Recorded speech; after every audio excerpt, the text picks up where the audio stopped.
السلام علیکم ورحمۃ اللہ وبرکاتہ۔ آج کی ویڈیو میں ہم سورۃ فاتحہ کا ترجمہ پڑھیں گے۔ بسم اللہ الرحمن الرحیم۔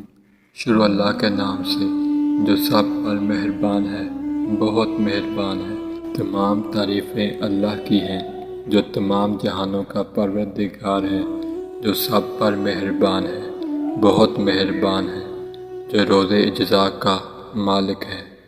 اے اللہ، ہم تیری ہی عبادت کرتے ہیں اور تجھی سے مدد مانگتے ہیں۔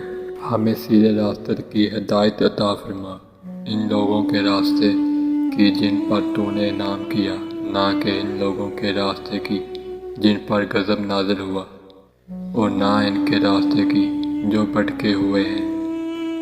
دوستو، آج ہم نے سورۃ فاتحہ کا ترجمہ پڑھا۔ اگر آپ کو ویڈیو پسند آئی ہے تو چینل کو سبسکرائب کیجیے اور ویڈیو کو لائک کیجیے۔